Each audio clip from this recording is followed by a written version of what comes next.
Hey guys, Batman Mark. We're here at ToyCon, New Jersey with the promotions manager. This is Joe Veteri. And Joe, we want to ask you a few questions if you don't mind. Tell us a little bit about ToyCon, how it came to be. ToyCon actually purchased from the original owner probably around 2 or 3 years ago. Okay. But it was more older type toys. And I started bringing in new vendors. The vendors were getting younger. The collector base was getting younger. They were starting to age in, as I say, and collecting what they were nostalgic for. And then I also added I call it the pop culture entertainment component. That's where there was like Japanese candy cabs, video games, die-cast racing, Gundam building, things for people to actively do to keep them there all day. They want to come there with their family, experience what they were nostalgic for with their friends, with their kids, and bring that all together. Is there anything you can tell us regarding the virus, how it's affected the overall contents of the show? It's affected a lot. I mean, that's it's like the big elephant in the room. Like how do we deal with it? How we could create first and foremost a safe show. For our vendors, attendees, everyone, and everybody's got to wear masks. Temperature checks. Social distancing, et cetera, capacity. And I could have packed way more tables inside. I mean, absolutely. I turned down a list longer than my arm of vendors that wanted to do it.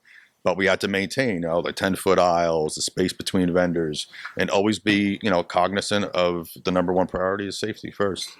That's it. But we could do it. I mean, the guidelines were put in place to flatten the curve, right? Correct. The curve is flat.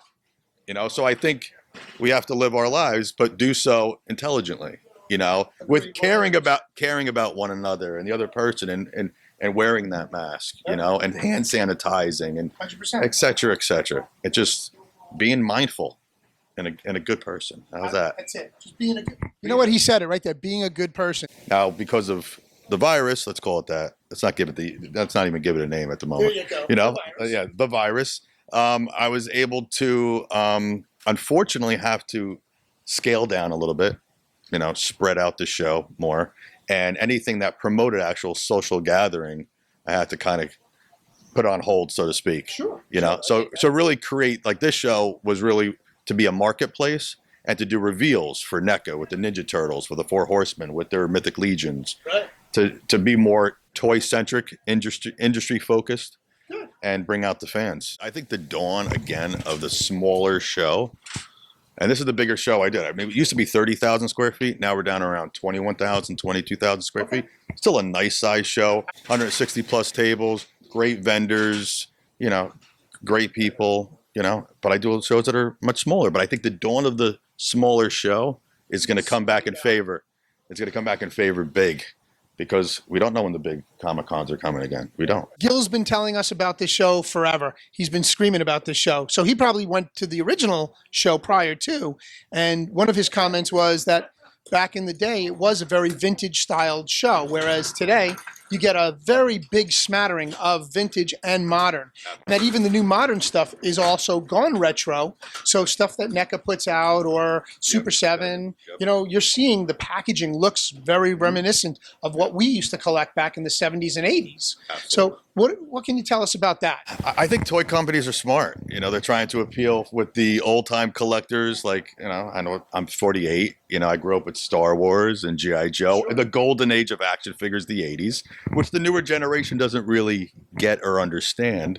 But when you could appeal now to both, to us and our children, and you're grabbing that collector base in, it comes full circle, and it's great. I mean, it's great to see your kids playing with the toys or the intellectual properties that we loved. Right. And you don't have to go giving your children a $150 collectible to play with. Right. They can leave my toys alone. People always think that my shows are about, it's like, oh, it's just it's collectibles. No, it's the experience that you create with people that you love, your friends, your family. And later on, they're not going to remember Veteri Productions. They're not. But they're going to remember, oh my God, remember we went to that show together? That's the give back. This is like all heart. I love that sentiment. Yeah. Absolutely. 100%. It is about having heart in this industry. I like to see, I guess, from an outside perspective, looking at it as the art of toys. Other art kind of emerge and and flourish with something that you wouldn't see as art. So like Suckadelic is inside, and he's like a bootleg toy maker. Out of resin, or he takes existing parts and kit bashes and does the card backs and with the bubbles on them and does all these. And it's a piece of art. And it's absolutely art. I always viewed action figures as art. I mean, think about how action figures are made: the sculpting, the painting, the process of it. It's art. It's three-dimensional art. Period. They're not dolls.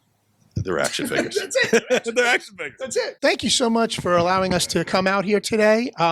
We will definitely be back here for another show real soon. Check out my website, VeteriProductions.com, Facebook as well. All my branded shows have Facebook pages as well. Comic Art Con. It is the mall collectible show that I do in East Brunswick. The Wayne, New Jersey Toy Show. Pops, Pins, and Patches. And ToyConNJ. For my first ToyCon New Jersey show, big thumbs up, guys.